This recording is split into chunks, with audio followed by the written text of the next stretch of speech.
यूरोपीय देशों में बीते कुछ सालों में इस्लामोफोबिया काफी तेजी से बढ़ा है।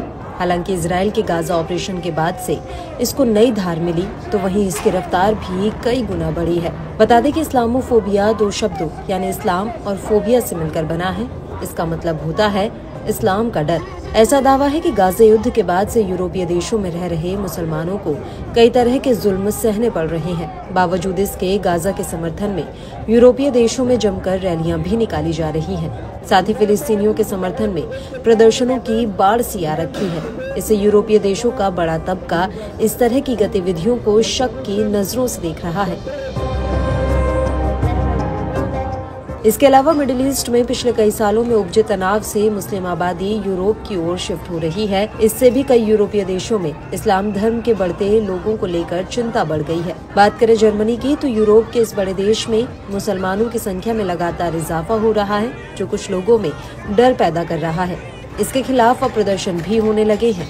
लेबनानी मीडिया आउटलेट अल मयादीन की रिपोर्ट के मुताबिक गाजा युद्ध शुरू होने के 6 महीने के भीतर जर्मनी में मुस्लिम विरोधी भेदभाव अपराध 2 गुने से भी ज्यादा हो गए।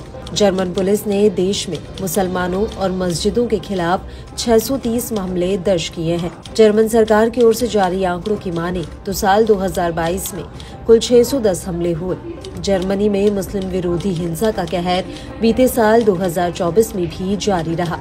पिछले साल सितंबर के आखिर तक देश में 469 इस्लामोफोबिक हमले हुए, जिनमें से ज्यादातर महिलाओं और धार्मिक संस्थानों के खिलाफ थे।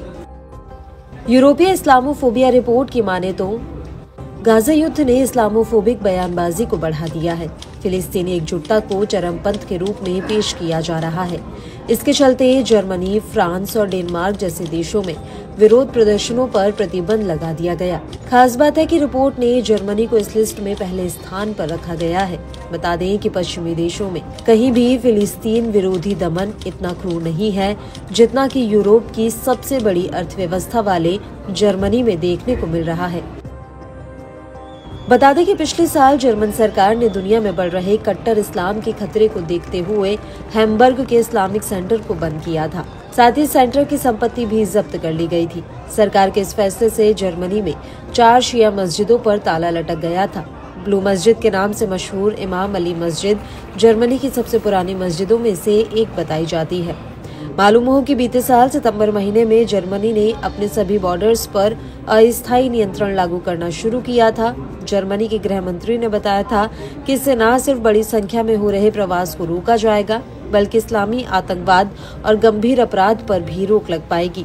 ये फैसला पश्चिमी जर्मनी की सोलिंगन में घातक चाकू के हमले के बाद हुआ था, जिसमें 3 लोग मारे गए थे। हमलावर एक सीरियाई शरणार्थी बताया गया था, जिसे जर्मनी की नागरिकता देने से इनकार किया गया था।